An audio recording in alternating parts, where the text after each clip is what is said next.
இந்த நாளிலும் நாம் வாசித்து கற்றுக்கொள்ள வேண்டிய வேத பகுதி 2 தீமோத்தேயு 3ஆம் அதிகாரம்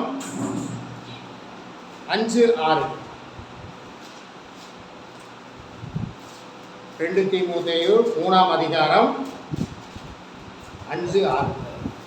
தேவபக்தியின் வேகத்தை தரித்து அதன் பலனை மறுதலிக்கிறவர்களாயும் இருப்பார்கள். இப்படிப்பட்டவர்களை நீ விட்டு விலகு. பாவங்களால் நிறைந்து பற்பல இச்சைகளால் இழுக்குண்டு. நாம் வாசித்திருக்கிற இந்த திருவசனத்தின் மூலம் கர்த்தர் நம்மோடு பேசும்படியாக நம்ம மத்தியில் வந்திருக்கிற மகன் ஜான் பீட்டர் அவர்கள் ஜெபிப்பார்கள்.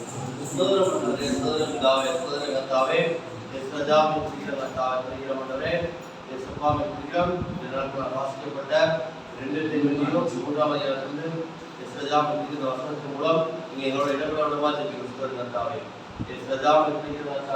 இந்த வார்த்தைகளோட எங்களை தகுதிப்படுத்தவும் நம்ம ராஜ்யத்தை அற்புதத்துவதை எங்களுக்கு திரும்பி படத்தோடு எல்லா துறைகளும் இயேசு கிறிஸ்துவின் ஆமென். நாம் வாசித்த இந்த திருவசனம் 2 தீமோத்தேயு 3:5-6. இந்த வசனம் என்ன சொல்லுகிறதுனா, தேவ பக்தியின் வேஷத்தை தரித்து. அது என்னங்க தேவ பக்தியின் வேஷத்தை எப்படி தரிக்கிறது? இந்த உலகத்தில் இருக்கிற எல்லாருமே, அதாவது ஒரு சின்ன கூட்டம் மட்டும் இருக்குது. உலகம் முழுவதுமே இருக்க அந்த சின்ன கூட்டம் அப்படிங்க, உலகம் முழுவதுமே ஒரு சின்ன கூட்டம் இருக்குது. அவங்க யார் தெரியுமா? கடவுள் இல்லை என்கிற ஒரு சிறு கூட்டம் இருக்கிறது. அந்த சிறு கூட்டத்தை தவிர்த்து விட்டு நீங்க பார்த்தீங்கன்னா, அந்த சிறு கூட்டம் எவ்வளோ இருக்குன்னு கேட்டீங்கன்னா 99.99% கடவுள் இருக்கிறார் என்று நம்புகிறவர்கள் தான் இருக்கிறார்கள். கடவுள் இருக்கிறார் என்று நம்புகிறவர்கள் 99.99. அந்த 0.1% இருக்கு பார்த்தீங்களா, அதை மட்டும்தான் கடவுள் இல்லை என்று சொல்லுகிறார். அப்போ இந்த 99.99% கடவுள் இருக்கிறார்னு நம்புகிறேன், கடவுள் இருக்கிறார்னு சொல்லி நம்புகிறேன். ஆனால் கடவுள் சொன்ன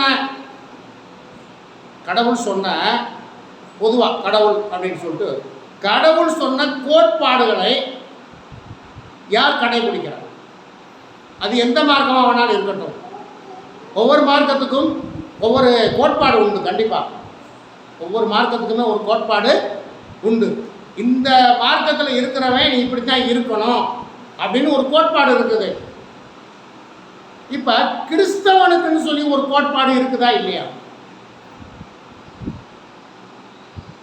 கிறிஸ்தவனுக்கு என்று ஒரு கோட்பாடு இருக்கிறதா இல்லையா? இருக்கு. இந்த கிறிஸ்தவனுக்கு ஒரு கோட்பாடு இருக்கிறது. அந்த கோட்பாடில் பாருங்க, இந்த கிறிஸ்தவத்தில் ஒரு 2 காரியம் இருக்கிறது. அந்த 2 காரியம் என்ன அப்படின்னு கேட்டீங்கன்னா, ஒன்று மதம், கிறிஸ்தவ மதம், இன்னொன்று கிறிஸ்தவ மார்க்கம். இதில் பாருங்க, இந்த கிறிஸ்தவ மதத்தை பின்பற்றி போகிறவர்கள் 99.99. இவங்க யாரை எந்த பின்பற்றி போறாங்க? கிறிஸ்தவ மதத்தை.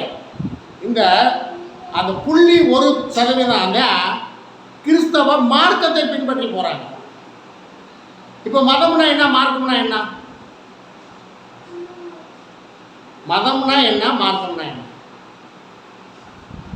அப்போ கிறிஸ்தவர்களுக்கு மதம் எது, மார்க்கம் எது என்று இன்னும் தெரியல. மதம் என்பது மனிதனுடைய கோட்பாடு. மதம் என்பது மனிதனால் உருவாக்கப்பட்ட கோட்பாடு. மார்க்கம் என்பது தேவனால் உருவாக்கப்பட்ட வழி.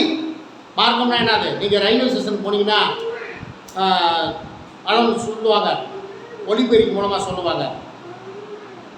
மதுரையிலிருந்து திருச்சி விழுப்புரம் மார்க்கமாக சென்னை செல்லும் வைகை எக்ஸ்பிரஸ் இன்னும் அரை மணி நேரத்தில் 3வது பிளாட்பாரத்தில் வந்து சேரும். அங்கே என்ன சொல்லுவாங்க? திருச்சி விழுப்புரம் மார்க்கமாக. அப்போ மார்க்கம்னா என்னது? வழி. மார்க்கம்னா நீங்கள்லாம் தெரிஞ்சுக்கோங்க. மார்க்கத்தின் வழியாக போனீங்கன்னா தான், கிறிஸ்தவ மார்க்கத்தின் வழியாக போனீங்கன்னா எங்கே போகலாம்? கிறிஸ்தவ மார்க்கத்தை பின்பற்றி போனால் நீங்கள் எங்கே போகலாம்? பரலோகத்துக்கு போகலாம். அப்போ கிறிஸ்தவ மார்க்கத்தை பின்பற்றி போனால் எங்கே போகலாம்? பரலோகத்துக்கு போயிடலாமா? கிறிஸ்தவ மதத்தை பின்பற்றினே நீங்கள் கண்டிப்பாக பரலோகத்துக்கு போகவே முடியாது. சரி, கிறிஸ்தவனா எதுக்கு வாழணும்? கிறிஸ்தவனா ஏன் வாழணும்?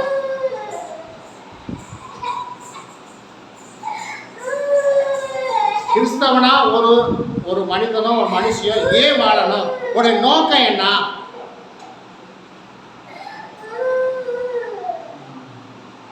இங்கதான் வந்துட்டு இடிக்குது. இங்கதான் வந்து இடிக்குது.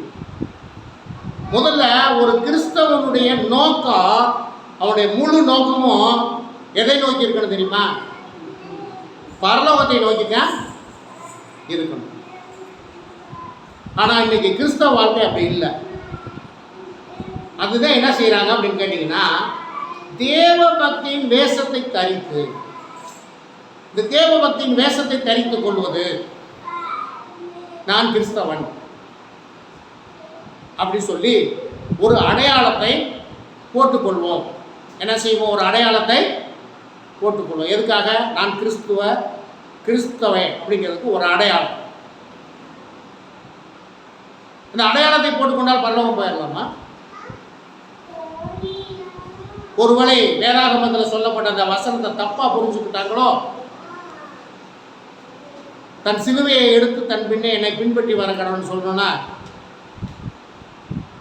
சரி அப்போ நம்ம சிலுவையை நம்ம போட்டுக்கிறோம் அப்படின்னா பரலோகத்துக்கு போயிடலாமா? நாங்கள் சிறுமலச்சத்தில் எனக்கு ஒரு 20 வயசு இருக்கும் பொழுது நாங்கள் கமிஷன் கடை வச்சுருந்தோம். அப்போ ஒருத்தர் வருவார், ஒரு பெரிய சிலுவை எப்போவுமே தோலை சுமந்துக்கிட்டே தெரிவார். அவர் எந்த ஊருக்காரன்னு தெரியல. ஒரு சிலுவை எப்பொழுதுமே சுமந்துக்கிட்டே தெரிவார். அப்போ இந்த வசனத்தை தவறாக புரிந்து கொண்டு ஒரு சிலுவையை சுமந்துக்கிட்டே இருந்தால் பரலோகத்துக்கு போயிடலாமா? சிலுவை என்பது பாடுகள். நீ கிறிஸ்தவனா, உண்மை கிறிஸ்தவனா இருக்கணும் அப்படின்னா பாடுகள் நிறைந்த வாழ்க்கை. பாடுகள் நிறைந்த வாழ்க்கையை நீ சகிச்சாக்க நீ பரலோகத்துக்கு போக முடியும். நீ வந்து பாவத்தை ஜெயமாக விழுங்க முடியும். அப்போ என்ன செய்யணும் அப்படின்னு கேட்டிங்கன்னா, தேவ பக்தியின் வேஷத்தை தரித்து அதன் பலனை மறுதலிக்கிறவர்களாயும். இப்போ தேவ பக்தியின் வேஷத்தை தரித்திட்டாவே என்ன வந்துடும்? பலன் நமக்குள்ள வராது. நீங்கள் தேவ பக்தியின் வேஷத்தை தரித்திட்டாவே தேவனுடைய பலன் நமக்குள்ள வராது. அப்போ தேவனுடைய பலன் நமக்குள்ள வரணும்னா என்ன செய்யணும் அப்படின்னு கேட்டிங்கன்னா, நீங்கள் உண்மை கிறிஸ்தவர்களாக இருக்கணும். உண்மை கிறிஸ்தவனா யாரு? அதானப்பா எங்களுக்கு இடிக்குது. யாருனே கண்டுபிடிக்க முடியலப்பா.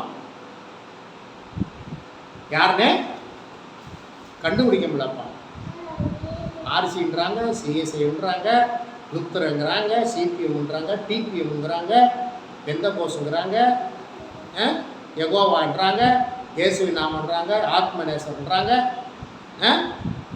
இன்னும் அடிக்கிக்கிட்டே போகலாம். புதிய எருசலேம்ங்கிறாங்க, மணவாட்டி சபைங்கிறாங்க,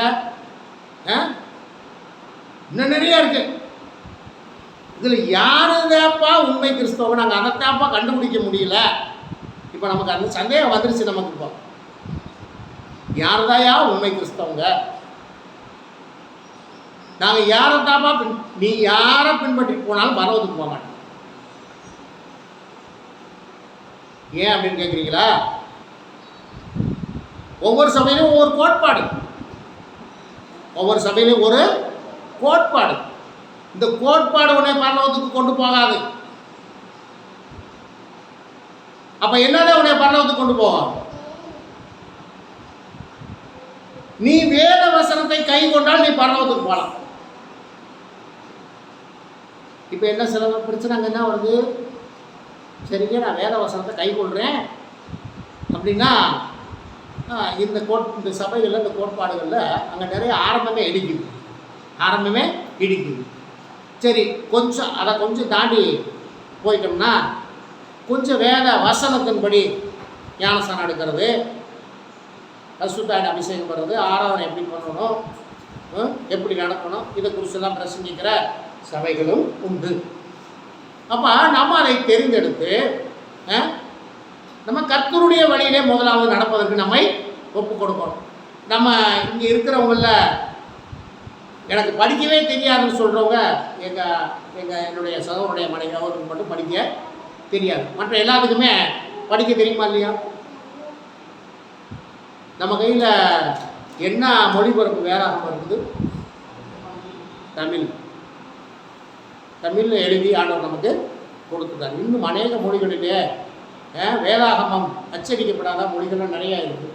ஆனால் நம்ம கையில் பாருங்கள், ஆண்டவர் தமிழ் மொழியிலே வேதாகமம் அச்சடிக்கப்பட்டு நமக்கு கொடுத்துருக்கிறாரு. நம்ம எத்தனை பேர் அதை படிக்கிறோம்?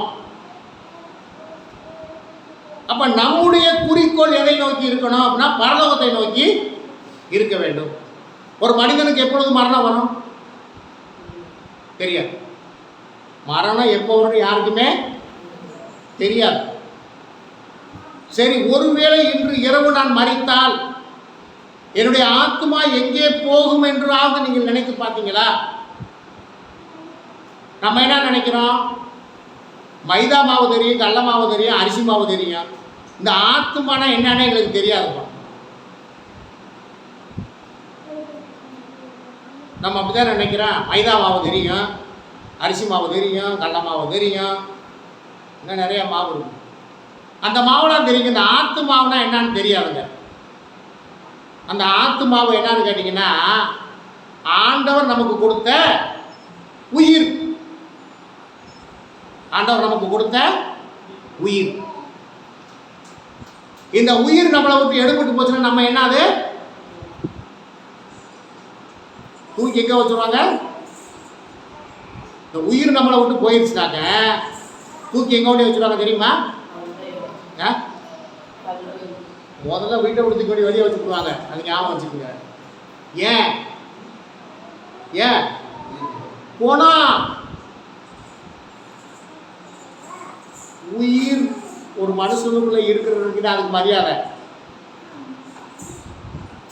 ஒரு மனுஷனுக்குள்ள உயிர் இருக்கிற வரைக்கும் அதுக்கு என்ன இருக்குது? மரியாதை இருக்குது.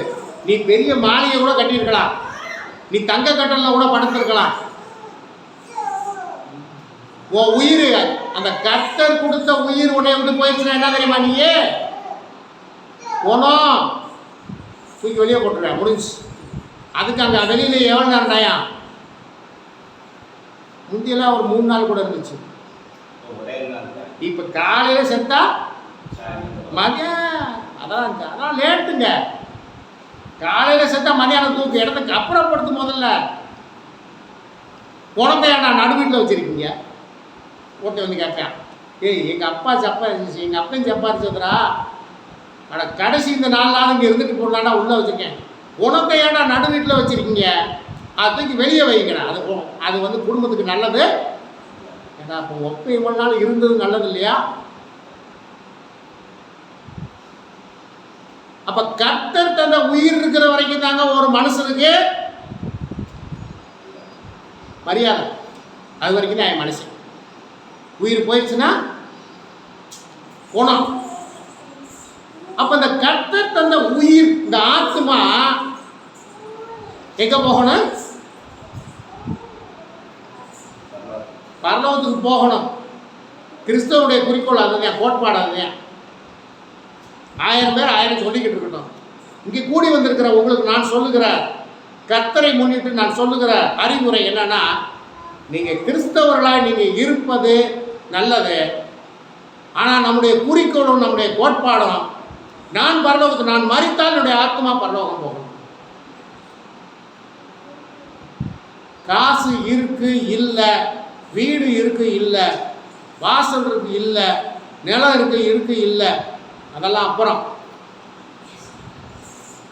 சரி, ஒரு 10 ஏக்கர் நிலம் இருந்தால் கொண்டு போயிருவீங்களா? இல்லை அந்த 10 ஏக்கர் நடுவில் நிலத்துக்கு நடுவில் கொண்டு கூட புதைக்க முடியுமா? 10 பவுன் நகரம் தான் கொண்டு போயிடலாமா?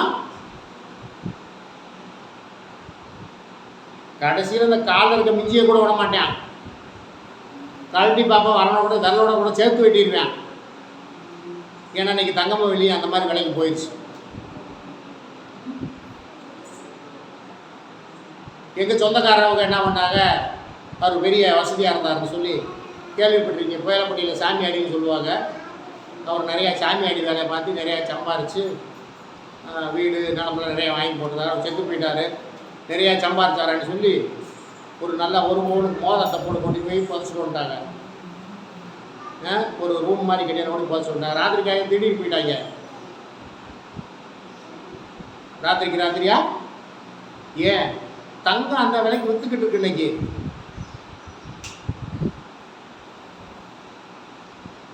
ஆகவே நம்ம சம்பாதிக்கிறது எது நம்மோடு வராது. நம்ம சம்பாதிக்கிறது நம்மளோட வரும். என்ன வரும் தெரியுமா? நம்ம சம்பாதிச்சதுல நம்மோட சேர்ந்து ஒன்று வரும். என்ன வரும் தெரியுமா?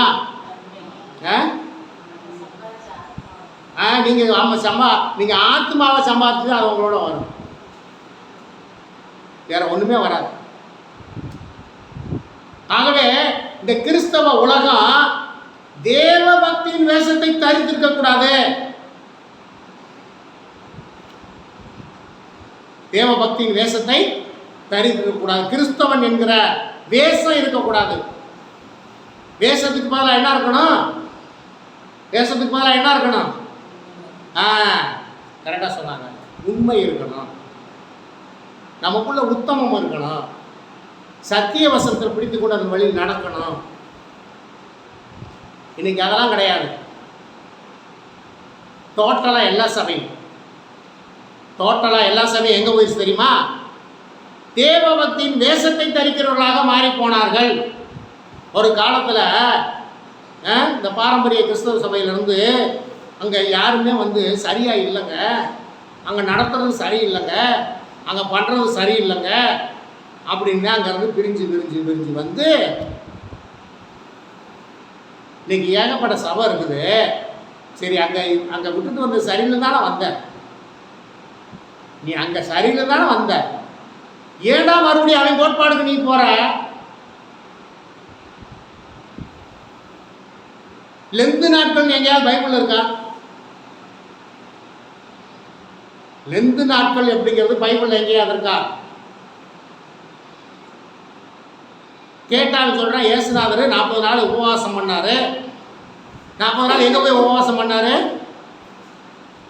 40 நாள் இயேசு கிறிஸ்து எங்கே உபவாசம் பண்ணினார்? வனாந்தரத்துல. 40 நாள் இயேசு கிறிஸ்து வனாந்தரத்துல. 40 நாள்னா 40 நாள் அவர் சாப்பிடல.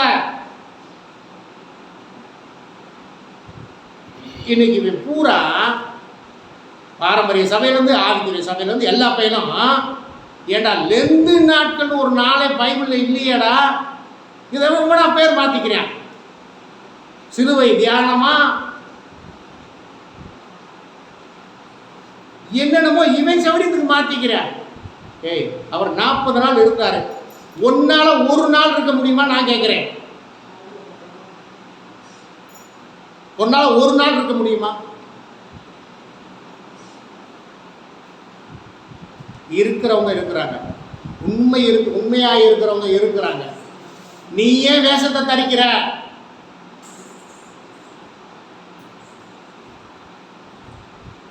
ஜனங்களை போட்டு குழப்பி, குளத்துல மீன் பிடிக்கணும்னா என்ன பண்ணணும்? குளத்தை குழப்புனாக்க மீனை பிடிச்சலாம். இப்போ குழப்பி மீன் பிடிக்கணும். ஆகவே பாருங்க, நம்ம வேத வசனத்துக்கு வருவோம். தேவபக்தியின் வேஷத்தை தரித்து அதன் பலனை மறுதளிக்கிறவாய் இருப்பார்கள். இப்படிப்பட்டவர்களை விட்டு விலகு. என்ன செய்யணும்? இந்த வேஷத்தை தரிச்சுட்டு எவனா இருந்தாலும் அவனை விட்டு விலகு. அவன் பாரம்பரிய சபையாக இருக்கட்டும் அல்லது பெந்தகோ சபையாக இருக்கட்டும், இந்த கர்த்தருடைய வார்த்தையின்படி நடக்காம மனித உபதேசத்தை கொண்டு வந்தானாக்க அவன் பெந்தகோஸ்து சபை இல்லை, அவன் வேகாத கோசு சபை. நான் சொல்றேன், என்ன சபை? வேகாத கோசு சபை. அவன் நீ கர்த்தருடைய வார்த்தைக்கு உனக்கு கர்த்தருடைய வார்த்தைக்கு நீ முன்னுரிமை கொடுக்காம ஓ உபதேசத்துக்கு நீ முன்னுரிமை கொடுத்தனா நீ வெந்த கோசு இல்லை, நீ வேகாத கோசு. ஏமாட்டு எல்லாம் ஏடா இவன் சொல்ற ஒருத்தங்க கேட்கறது சரிதானே? ஏயா நீங்க இப்படி சொல்றீங்க, அவங்க இப்படி இருக்கலாம்னு சொல்றாங்க. கேட்குவாங்களா கேட்க மாட்டாங்களா? நீங்களாம் இப்படி இருக்கக்கூடாதுன்னு சொல்றீங்க. நம்ம மத்தியில் ஒரு சகோதரி கடந்த நாட்கள் ஆராதனைக்கு வந்துக்கிட்டு இருந்தாங்க. இப்போ அவங்க சொல்கிறாங்க, எப்போ பார்த்தாலும்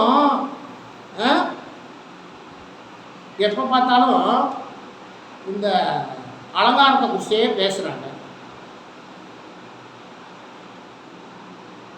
சரி, நீ அலங்காரமாகவே இரு, நீ அலங்கரிப்பு இருக்கக்கூடாதுன்னு வேதம் சொல்லுது. அலங்கரிப்பு இருக்கக்கூடாதுன்னு வேதம் சொல்லுது. நீ அலங்கரிப்பா இருக்கன்னா இரு, ஒன்றும் பிரச்சனை இல்லை. எங்கே அலங்கரிப்பு போகிறாங்கன்னு நீ அங்கே போய் இரு, ஒன்றும் பிரச்சனை இல்லை. கர்த்தருக்கு ஸ்தோத்திரம். பாவங்களால் நிறைந்து பற்பல இச்சைகளால் இழுப்பு உண்டு. இப்போ என்ன பண்ணுவாங்கன்னு கேட்டிங்கன்னா, கர்த்தருக்குள்ளே வந்தாச்சு. இப்போ வந்துட்டு நீ வேத வசனத்தை நீ பிடிச்சு கொள்ளாம நீ மனுஷனை பிடிச்சிக்கிட்டு மனித உபதேசத்தை பிடிச்சு கொண்டா என்ன வரும் தெரியுமா? பாவங்களால் நிறைந்து என்ன வந்துடும்? பாவங்களால் நிறைந்து பற்பல இச்சைகளால் இழுப்புண்டு. நமக்குள்ள என்ன வந்துடும்? பற்பல இச்சைகள் உண்டு. எல்லா இச்சையும் வரும். இச்சைனா என்னது? இச்சைனா என்னதுங்க? பேராசை. ஆசை வந்துடும், பேராசை வந்துடும். என்னென்ன ஆசையெல்லாம் வரும் தெரியுமா?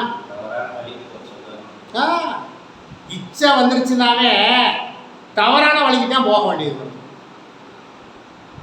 வாசிங்கள் 2 கொரிந்தியர் 11.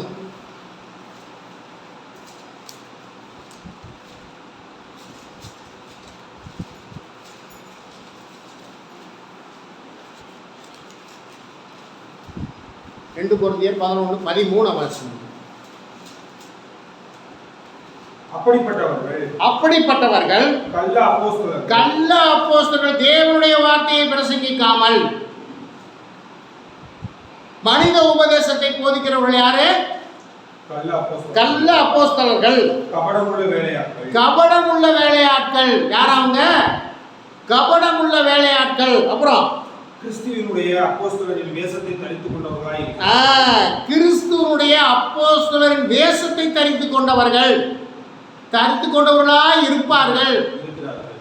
அப்புறம் அது ஆச்சரியம் அல்ல, சாத்தானும் ஒளியின் தூதனுடைய வேஷத்தை தரித்துக் கொள்வானே. இப்ப என்ன நடந்துகிட்டு இருக்கு அப்படின்னு கேட்டீங்கன்னா, கர்த்தருடைய வசனத்தை விட்டுட்டு அவன் ஜவனியத்துக்கு இவனா ஒரு கோட்பாடை வச்சுக்கிட்டு இவனா ஒரு மனித உபதேசத்தை உள்ள கொண்டு வந்து இப்ப யாருடைய வேஷத்தை தரிச்சிருக்கேன்? ஒளியின் வேஷத்தை தரித்து. அது ஆச்சரியம் அல்ல, சாத்தானும் ஒளியின் தூதனுடைய வேஷத்தை தரித்து கொண்டு. பிசாசு கூட என்ன செய்யறான்னா ஒளியின் தூதனுடைய வேஷத்தை தரித்துக் கொள்ளுகிறான். இங்கதான் நமக்கு குழப்பம் வந்துடுது. இங்கதான் நமக்கு குழப்பம் வந்து இப்போ யார் தாங்க நம்ம உண்மையை எப்படிங்க நீங்கள் ஒன்றும் உண்மையை கண்டுபிடிக்க நீங்கள் வேத வசனத்தை கரெக்டாக போதிக்கலைன்னா அவன் யாரு? அவன் வேஷதாரி. நீங்க கேளுங்க, 2 நாட்கள் பைபிள்ல எங்கடா இருக்குன்னு கேளுங்க. திருவிருந்துன்னு சொல்லுறீங்களா? அந்த திருவிருந்துங்கிற வார்த்தை எங்கடா இருக்கு?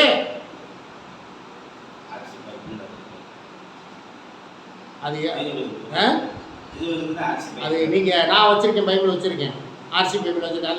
அதுல இருக்கான்னு பார்க்கலாமா?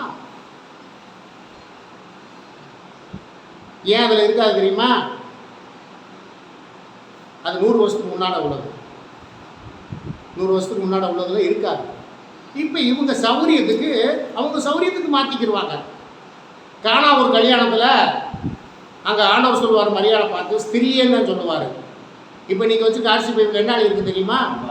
ஏன் உங்களை யார் மாத்திரக்கு அதிகாரம் கொடுத்தது? யார்? வேதத்தை நீங்கள் கடைசியில் போய் வாசிக்கலையோ? வேதாகமத்தில் கடைசியில் போய் நீங்கள் வாசிக்கலையோ? இதில் சொல்லப்பட்டிருக்கிற எதையும் மாற்றுவதற்கோ கூட்டுவதற்கோ குறைக்குவதற்கோ யாருக்கும் அதிகாரம் இல்லை.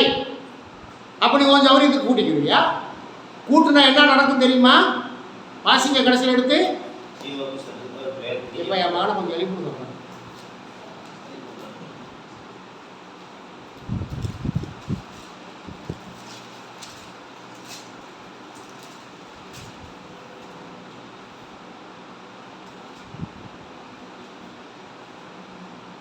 ஒருவன் இந்த தீர்க்க தரிசன புஸ்தகத்தில் வசனங்களிலிருந்து எதையாயிலும் எடுத்து போட்டால் ஜீவ புஸ்தகத்திலிருந்தும் பரிசுத்த நகரத்திலிருந்தும் இந்த புஸ்தகத்தில் எழுதப்பட்டவையிலிருந்தும் அவருடைய பங்கை தேவன் எடுத்து போடுவார். இவைகளை சாட்சியாக அறிவிக்கிறவர் நான் மெய்யாகவே நான் சீக்கிரமாய் வருகிறேன் என்கிறார். ஆமென். கர்த்தராகிய இயேசுவே வாழ்க. வாசிப்போம். இந்த புஸ்தகத்தில் உள்ள தீர்க்க தரிசன வசனங்களை கேட்கிற யாவருக்கும் நான் சாட்சியாக எச்சரிக்கிறதாவது ஒருவன் இவைகளோடு எதையாகிலும் கூட்டினால் இந்த புஸ்தகத்தில் எழுதியிருக்கிற வாதைகளை தேவன் அவன் மேல் கூட்டுவார். அப்ப என்ன வரும் கூட்டினா? வாதவே வரும். இந்த புஸ்தகத்தில் எழுதியிருக்கிறதா நான் தான் சொல்கிறேன். நீ எந்த சபையை வேணாலும் இந்த வேதாகமத்தில் எழுதியிருக்கிறத உன்னை கூட்டுறதுக்கோ குறைக்கிறதுக்கு எவனுக்கு அதிகாரம் கிடையாது. நம்ம சௌரியத்துக்கு நம்ம காலத்துக்கு சிலர்லாம் சொல்லுவாங்க, சில போதகர்கள்லாம் சொல்லுவாங்க, நல்ல பிரசங்கர் நல்ல போதகர்களாக இருப்பாங்க. அவங்க சொல்லுவாங்க, அந்த தேசத்தினுடைய கோட்பாடுங்க, அந்த தேசத்தினுடைய கிறிஸ்தவத்தில் ஒவ்வொரு தேசத்துக்கும் ஒரு கோட்பாடு இல்லை. வேளாண்மை சொல்லுது இதை சாப்பிடக்கூடாதுன்னா சாப்பிடக்கூடாது. இல்லைங்க, நாங்கள் அங்கே பழகிட்டாங்க அந்த தேசத்தில், அது அவங்க கோட்பாடு. வேத வசனம் எங்கேயும் மாறாது. சீனாவில் இருக்கிற மொழியில் வேத வசனத்தினுடைய அர்த்தம் மாறி இருக்குமா? அமெரிக்காவில் இருக்கிற சத்திய வேதாகமத்தினுடைய அர்த்தம் மாறி இருக்குமா? எந்த தேசத்துக்கு போனாலும் சத்திய வசனம் ஒன்றுதான்.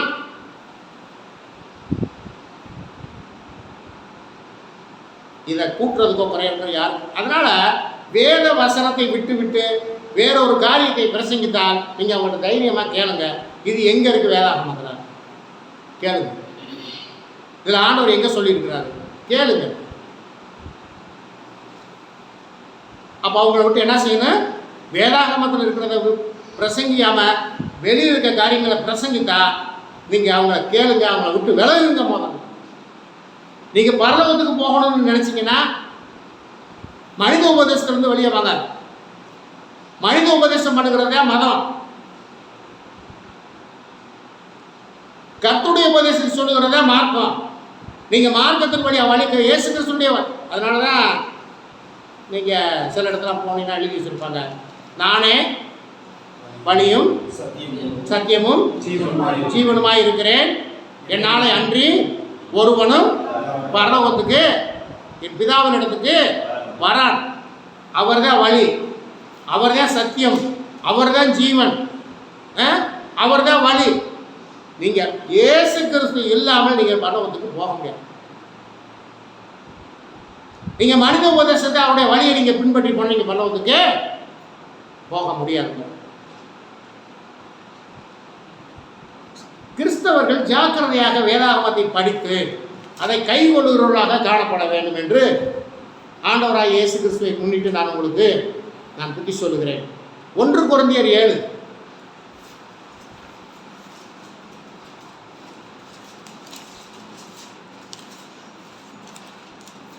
1 கொரிந்தியர் 7:31 வாசிங்களேன். இவ்வுலகத்தை அனுபவிக்கிறவர்கள் அதை தகாத விதமாய் அனுபவியாதவர்கள் போலவும் இருக்க வேண்டும். இவ்வுலகத்தின் தேசம் கடந்து போகிறது. இந்த உலகத்தினுடைய தேசம் கடந்து போகிறது. கீழே வாசிங்க. நீங்கள் கவலையற்றவர்களாக இருக்க விரும்புகிறேன். விவாகம் இல்லாதவன் கர்த்தருக்கு எப்படி பிரியமாய் இருக்கலாம் என்று கர்த்தருக்குரியவைகளுக்காக கவலைப்படுகிறார். சரி, அது விஷயம் வேற எதுக்கு போயிடும். இந்த உலகம் என்பது வேஷம். இந்த உலகம் என்பது என்னது? வேஷம். ஒவ்வொருத்தரும் ஒவ்வொரு வேஷமுங்க. நம்ம மற்றவங்கள விட்டுருவோம். நம்ம மற்றவங்கள குறித்து பேசுவதற்கு நமக்கு அதிகாரம் கொடுக்கப்படவில்லை. நம்ம பேச வேண்டியது நம்முடைய கிறிஸ்தவ மக்களை குறித்து மட்டுமே தான். இப்போ பாருங்க, ஒவ்வொரு இதுலையும் வேஷம். அப்போஸ்தலர் வேஷம், ரெவரண்ட் வேஷம், டாக்டர் ரெவரண்ட் வேஷம், பாஸ்டர் வேஷம், தந்தை வேஷம், குருவானவர் வேஷம், இப்படி ஒவ்வொருத்தரும் ஒவ்வொரு வேஷம்.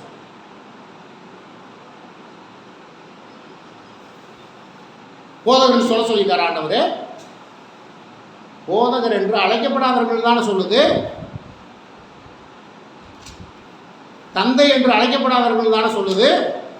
ஆண்டவர் தானே சொன்னார், நீங்கள் தந்தை என்று அழைக்கப்படாதிருங்கள், குறி என்றும் அழைக்கப்படாதிருங்கள், போதகர் என்றும் அழைக்கப்படாதிருங்கள். அழைக்கப்படாதுன்னு சொன்னால் அப்புறம் நீ என்ன அழைச்சிக்கிட்டு போன? நீ என்ன பெருசாக வச்சுக்கிற? வேதாகமத்தில் இல்லாத ஏன் கொண்டு வர்ற நீயே? அப்போ நீ யாரு? அப்ப நீ யாருன்னு கேட்குறேன். வேதாகமத்தை சொல்றதை நீ கேட்காம நீ கள்ள உபதேசம் தான் அது. கர்த்தருடைய வார்த்தையை மீறி நீ செஞ்சினா அதுக்கு பேர் என்ன? நீ வேஷம். தகுதியான வஸ்திரம்னு ஒன்று இருக்கா இல்லையா? தகுதியான வஸ்திரம்னு ஒன்று இருக்கா இல்லையா? நீ தகுதியான வஸ்திரம் உடுத்தினா போதும். தகுதியான வஸ்திரம் உடுத்தினால் போதும். தகுதி இல்லாத வஸ்திரம் என்னன்னு கேட்குறீங்களா? புது ட்ரெஸ்ஸாக தான் இருக்கும், அங்கே இங்கேயும் கிழிச்சிருக்கும். என்ன ட்ரெஸ்ஸாக தான் இருக்கும்? புது ட்ரெஸ்ஸாக தாங்க இருக்கும், அங்கங்கே கிழிச்சு விட்ருப்பாங்க. கிழிச்சு இவங்க கிழிக்கலை, விற்கிறவடைய கிழிச்சு தான் கொடுக்குறேன். அப்போ நம்மளால பார்த்துட்டு என்ன சொல்லுவாங்க? கொஞ்சம் ஒரு மாதிரி ஆனால் என்ன சொல்லுவாங்க? பைக்கு இங்கே கிழிச்சு கொடுக்க தெரியுது. தகுதியான வஸ்திரம் ஒன்று இருக்குது. அந்த தகுதியான வஸ்திரத்தை நம்ம உடுத்தினால் போதும். வஸ்திரம் எதுக்கு? வஸ்திரம் எதுக்குன்னு கேட்குறேன். உடம்பை மறைக்கத்தானே வஸ்திரம் எதுக்கு? உடம்பை மறைக்கத்தானே. என்னுடைய பாடி ஃபிட்னஸ் என்னன்னு காமிக்கிறது தான். ஊழியக்காரனா பிடிச்சிருக்கேன், ஊழியக்காரன் மகனா பிடிச்சிருக்கேன், பாடி ஃபிட்னஸ் காமிக்கிறது தான். ஊழியக்காரன் கொண்டாட்டியும் பிடிச்சா இருக்கு, ஊழியக்காரன் மகளும் அப்படித்தான். நீ மற்றவங்களுக்கு முன்மாதிரியாக இருக்க வேண்டிய நீயே அலங்கோலமாக இருந்தா மற்றவங்க எப்படி இருப்பாங்க? அவனை பார்க்குறவங்க எப்படி இருப்பாங்க? இது இல்லை. ஆகவே வேதாகமம் என்ன சொல்லுகிறதோ அதை நீங்கள் பின்பற்றுங்கள். சங்கீதம் 39:6 வாங்கல. சங்கீதம் 39:6 சீக்கிரம் பிடிச்சாங்க.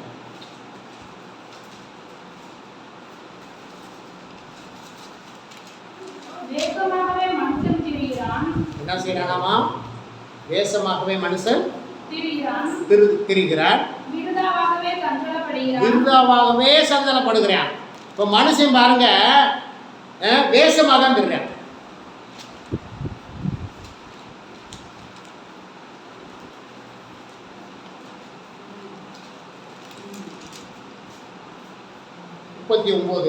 இப்படியாக சொல்லுகிறது. சங்கீதம் 39:6 இப்படியாக சொல்லுகிறது, வேஷமாகவே மனுஷன் தெரிகிறான். அப்போ மனுஷன் எப்படி தெரியானா? வேஷமாக தான் தெரிகிறான். ஏதாவது ஒரு வேஷம். இந்த உலகம் என்பது ஒரு நாடக மேடை. அதில் நாம் எல்லாரும் நடிகர்கள். நீ கிறிஸ்தவனா, நீ நடிகராக இருந்தனா, இந்த உலகம் என்கிற இந்த நாடக மேடையில் நீ கிறிஸ்தவனா இருக்கிறவன், நீ டூப் போட்டுக்கிட்டு நீ வேஷம் போட்டுக்கிட்டு நடிக்கிறவனா இருந்தா எங்கே போக முடியாது? மேட்டுக்குடி பாஸ்காவில் ஏசுனார் வேஷம் போட்டாக்க ஏசுனார் ஆயிர முடியுமா?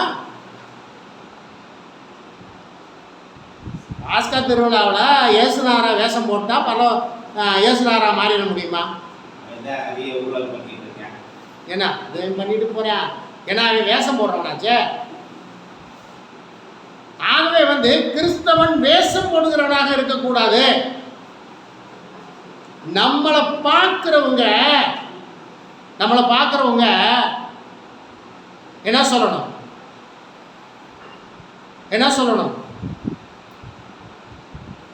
கர்த்தருடைய பிள்ளைகளாகிய நம்மளை மற்றவங்க பார்க்குறவங்க நம்மளை பார்த்தா என்ன சொல்லணும்?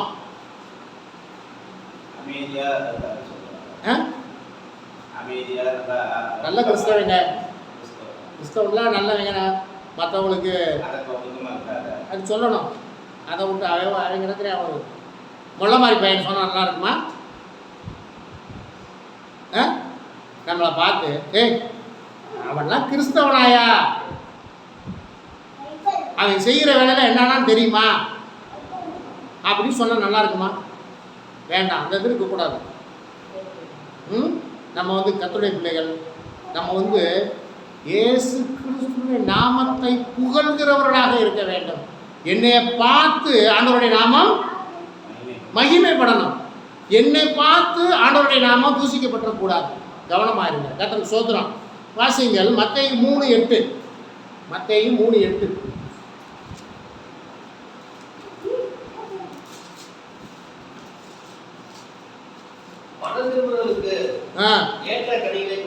இப்ப நீங்க என்ன செய்யணும்? மனம் திரும்புவதற்கு ஏற்ற கனிகளை கொடுங்கள். அப்புறம் ஆபிரகாம் எங்களுக்கு தகப்பன் என்று உங்களுக்குள்ளே சொல்லிக்கொள்ள நினையாதிருங்கள். இந்த கல்லுகளினாலே தேவன் ஆபிரகாமுக்கு பிள்ளைகளை உண்டு பண்ண வல்லவராய் இருக்கிறார் என்று உங்களுக்கு சொல்லுகிறேன். அப்போ நீங்க என்ன செய்யணும்? மனம் திரும்புவதற்கு ஏற்ற கனிகளை கொடுக்கணும். மனம் திரும்புவதற்கு ஏற்ற கனிகளை கொடுத்தா எங்க போகலாம்? பரலோகத்துக்கு போகலாம். ஆபிரகாம் என்று தகப்பன் என்று சொல்லிக் கொள்ளாதிருங்க. யார் சொல்லக்கூடாது? சொல்லக்கூடாது. கர்த்தருக்கு ஆண்டவருடைய வழியில் நடக்காத என்ன சொல்லக்கூடாது? நான் இயேசு கிறிஸ்துவின் பிள்ளை என்று சொல்லக்கூடாது. பரலோகத்துக்கு கொண்டு போவதற்கு ஆண்டவர் என்ன செய்வார்? கல்லுகளை கூட பிள்ளைகளா மாட்டுவார். நீ நினைச்சுக்கிட்டாத பரலோகத்துக்கு ஆள் இல்லை. தேவன் எதையும் செய்ய வல்லவராக இருக்கார். கீழே வாசிக்கல. இப்பொழுதே கோடாரியானது மரங்களின் வேரருகே வைத்திருக்கிறது. ஆகையால் நல்ல கனி கொடாத மரம் எல்லாம். அப்ப நல்ல கனி கொடுக்கலன்னா எங்க போகணும்?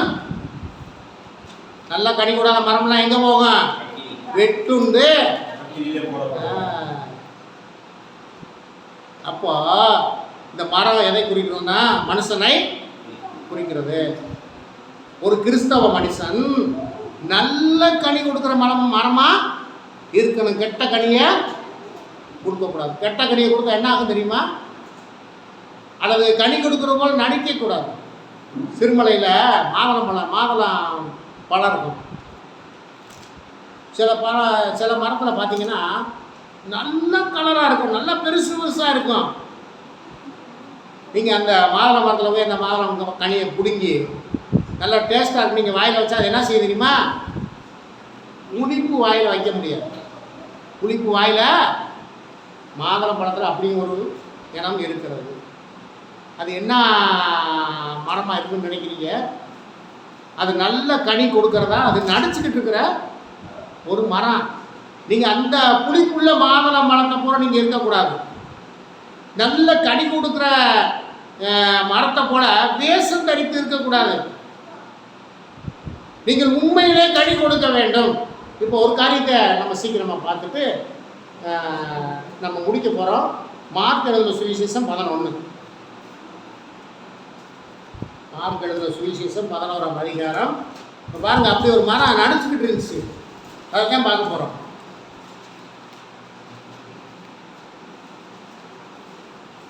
மார்க் எழுதின சுவிசேஷம் 11:12 வாசிக்கிறேன்.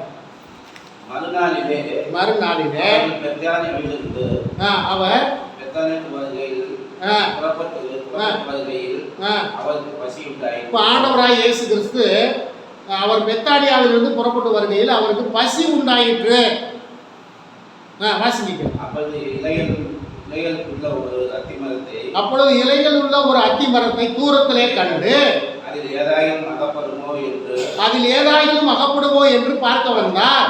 அத்திப்பழம் காணாமல் இராதபடியால் அது அத்திப்பழ காலமாக இராதபடியினால் அவர் அவனிடத்தில் வந்தபோது அதில் இலைகள் இல்லாமல் வேறொன்றையும் காணவில்லை.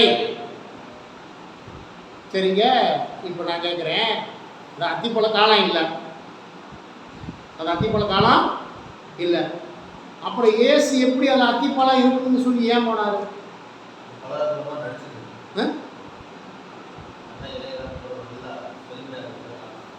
ஏசப்பா பெத்தானியாவில் வந்து போகிறாரு, பசி உண்டாயிற்று. ஏசப்பாவுக்கு ஒரே ஒரு பசி இருக்குது. என்ன பசி தெரியுமா? ஏசப்பாவுக்கு ஒரு பசி இருக்குது. என்ன பசி தெரியுமா உங்களுக்கு? ஆத்மா பசி. இப்போ ஏசப்பாவுக்கு பசி வந்துருச்சு. இப்போ தூரத்தில் ஒரு அத்திமரத்தை பார்க்குறாரு, அதில் ஏதாவது கனி இருக்குமான்னு சொல்லி பார்க்க போனார். ஆனால் அதில் என்ன இல்லை? இலைகள் இல்லாமல் பழம் இல்லை. அப்படின்னா என்னன்னு தெரியும்னா, ஏன் அதில் வந்து அத்திப்பழ காலம் இல்லை இல்லை, அப்போ அந்த மரம் எப்படி இருந்திருக்கணும்?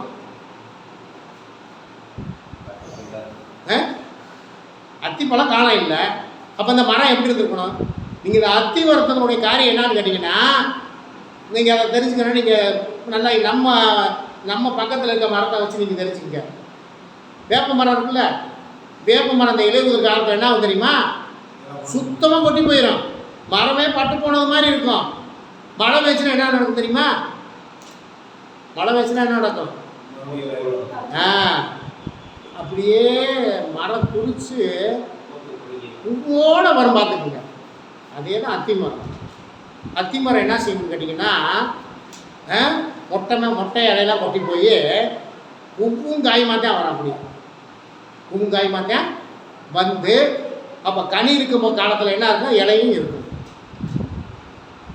அப்போ ஒரு இலை இருக்கிறதுனால தான் இல்லை கனி இருக்குன்னு வந்தாங்க. ஆனால் அந்த மரம் அப்போ என்ன பண்ணியிருக்குது? வேஷம் போட்ட மரமாக இருந்திருக்குது. அப்போ நம்ம உண்மை கிறிஸ்தவர்களாகிய நம்ம வேஷம் போடுறவங்களா இருக்கக்கூடாது. ஆண்டவர் வந்து உங்களிடத்துல கனியை தேடும் போது, உங்கள்ட்ட எத்தனை கனி இருக்காமா, என்னென்ன கனி இருக்குன்னு சொல்லி வேதாகமம் சொல்லுதா இல்லையா? 9 கனி இருக்கணும். உங்கள்கிட்ட ஆண்டவராக இயேசு கிறிஸ்து வந்து உங்கள்கிட்ட கனியை தேடும் போது நீங்கள் வேஷம் போட்ட மரமாக இருந்துடாதீங்க. நீங்கள் அவருக்கு உண்மையிலே கனி கொடுக்குற மரமாக இருங்க. கர்த்தருக்கு சோதரம். ஆகவே கர்த்தருடைய பிள்ளைகள், நீங்கள் உங்களுக்கு நான் இயேசு கிறிஸ்துவை முன்னிட்டு உங்களுக்கு சொல்லுகிற காரியம் என்னவெனில், வேஷம் போடுற கிறிஸ்தவராக நம்ம இருக்க வேண்டாம். காலம் கடந்து போகிறது, காலம் கடந்து போகிறது. இயேசு கிறிஸ்துடைய வருகை சமயமாக இருக்கிறது. இது ஒரு விஷயம் தெரியுமா உங்களுக்கு? 199.99 கிறிஸ்தவர்களுக்கு இயேசு கிறிஸ்து வரப்போகிறாருங்கிறதே தெரியல. இயேசு கிறிஸ்து வரப்போகிற காலம் ஆயிடுச்சுங்கிறதே தெரியல. இயேசு கிறிஸ்து வராருங்கிறதே தெரியாமல் நம்ம பரலோகத்துக்கு போகிறது. இயேசு கிறிஸ்து சீக்கிரம் வரப்போகிறார். அவருடைய வருகைக்கு நீங்கள் ஆயத்தப்படுங்க. நீங்கள் வேஷம் போடுகிறவர்களாக இராமல்